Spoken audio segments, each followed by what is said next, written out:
se tornou muito popular, porque, Hugo Chávez, a figura de Hugo Chávez, não é uma figura nova. Ela vem de 1992. Por que 1992? 1992. Porque ali ele fez uma tentativa de golpe de Estado no governo de Carlos Andrés Pérez. Carlos Andrés Pérez era um líder populista que ele, no primeiro mandato dele, aproveitou um boom do petróleo, né? E ele pegou e começou a encher o Estado, a criar um Estado grande, um Estado que pagava tudo. Sim. Subsídio à gasolina, a gasolina se tornou a mais barata do mundo.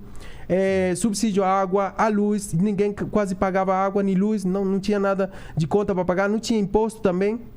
Não tinha imposto ao consumo, somente existia imposto de renda, que era o imposto aplicado às empresas. Tinha uma época que a gasolina era mais barato que a água. É mesmo? Mas isso é um pouquinho mais pra cá. Tá. Um pouquinho mais pra cá, mais na época do Hugo Chávez mesmo. Mas mesmo assim a gasolina sempre foi muito barata lá na Venezuela. O custo de vida lá na Venezuela sempre foi muito baixo. E muita gente se aproveitava disso e morava. Eu conheci muitos estrangeiros lá na Venezuela. Olha, o cara da padaria era um português.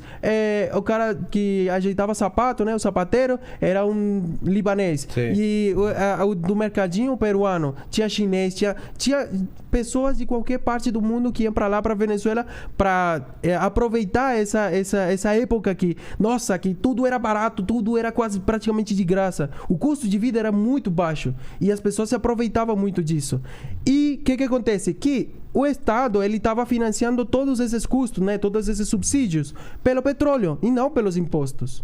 Porque não existia quase imposto. Não existia imposto ao consumo, inclusive. Putz, então ele estava usando petróleo para bancar todo o resto. Para bancar tudo. Todo o resto. O que acontece? A conta ia chegar uma hora. Isso. E olha só. Isso foi na década dos 70, que teve um boom petrolífero, que o petróleo chegou numa máxima histórica do preço do barril de petróleo por causa da guerra entre Israel e Arábia Saudita, os países árabes, né? Então tinha escassez de petróleo e a Venezuela, olha, exportando petróleo pra caramba. Então... O que acontece? Aí, de repente, calma a guerra e o petróleo começa a cair, o preço do petróleo. Mas as contas estão ali.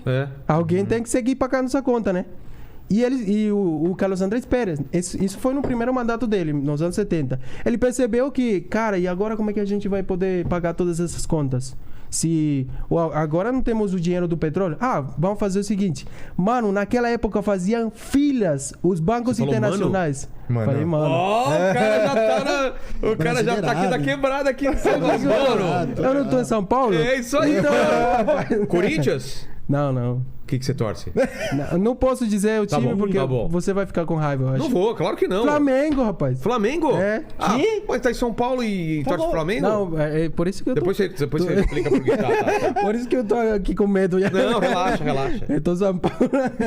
Nada. Não, mas... Então, aí o cara... pegou uns empréstimos dos bancos internacionais que faziam fila para financiar o quê? Países petrolíferos. Entendi. Por quê? Porque naquela época, países como Emirados Árabes Unidos,